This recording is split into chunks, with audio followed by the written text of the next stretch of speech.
नमस्कार दोस्तों, learn history में आपका स्वागत है। आज के इस वीडियो में बात करेंगे मारवाड़ के दो शूरवीर योद्धा जैता और कूपा के बारे में, जिन्होंने अपनी स्वामी भक्ति साबित करने के लिए 12,000 सैनिकों के साथ शेर शाह सूरी के 80,000 की सेना का मुकाबला किया और वीरगति को प्राप्त हुए। ये युद्ध था गिरी सुमेल का युद्ध, जो जनवरी 1544 में लड़ा गया था। दिल्ली और आगरा पर अपनी पकड़ मजबूत करने के बाद शेर शाह सूरी मारवाड़ की तरफ बढ़ा। जब ये सूचना मारवाड़ के शासक मालदेव राठौड़ को मिली तो वे भी अपनी सेना लेकर शेर शाह से मुकाबला करने को निकल पड़े। मालदेव राठौड़ ने गिरी नामक स्थान पर पड़ाव डाला और उसी के पास सुमेल नामक स्थान पर शेर शाह ने अपना पड़ाव डाला। दोनों ही सेना संख्या बल में मजबूत थी।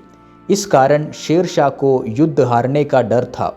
इसलिए शेर शाह ने छल कपट का सहारा लिया और इसके लिए शेर शाह ने मेड़ता के वीरम देव की सहायता ली। मुनहोत नैन्सी ने मारवाड़ के इतिहास नैन्सी रिख्यात में लिखा है कि मेड़ता के वीरम देव ने 20,000 रुपये मारवाड़ के सेनापति कूपा के पास भिजवा कर कहलवाया कि वह उसके लिए कंबल खरीद ले। इसी प्रकार जैता के पास भी 20,000 रुपये भेजकर कहलवाया कि वो उसके लिए सिरहोई की तलवार खरीदे।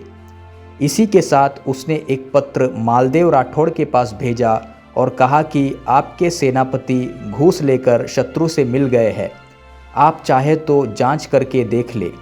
जब मालदेव राठौड़ ने जैता और कूपा के डेरों पर जांच करवाया तो वहां उसे रुपए मिले। इस घटना से मालदेव ने ये मान लिया कि उनके सेनापतियों ने उनके साथ धोखा किया है। इसलिए वे अपनी सेना लेकर जोधपुर वापस लौट गए। अपने ऊपर लगे विश्वासघात के आरोप को मिटाने के लिए और अपने स्वामी भक्ति का सबूत देने के लिए जैता और कूपा ने वहां रहकर युद्ध करने का निर्णय लिया।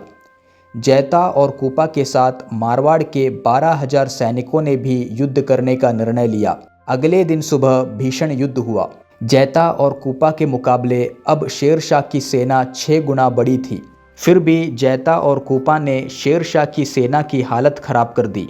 जैता और कूपा ने अफगान सेना का इतना बुरा हाल किया कि शेर शाह ने युद्ध के बीच में ही नमाज पढ़ना शुरू किया और अपने खुदा से ये दुआ करने लगा कि उसे और उसके सैनिकों को बल प्रदान करे। एक समय लग रहा था कि मुट्ठी भर राठौड़ों की सेना अफगानी सेना को पराजित कर देगी, लेकिन तभी शेर शाह का सेनापति जलाल खान सहायक सेना लेकर पहुंचा और बाजी पलट गई। जैता और कूपा अपने 12,000 सैनिकों के साथ लड़ते हुए वीरगति को प्राप्त कर गए और अपने माथे पर लगे विश्वासघात के कलंक को धो दिया। इस युद्ध में शेर शाह को इतना नुकसान पहुंचा कि उसने युद्ध के बाद कहा कि अगर मैं ये युद्ध हार जाता तो मुट्ठी भर बाजरे के लिए मैं पूरे हिंदुस्तान की बादशाहत को खो देता।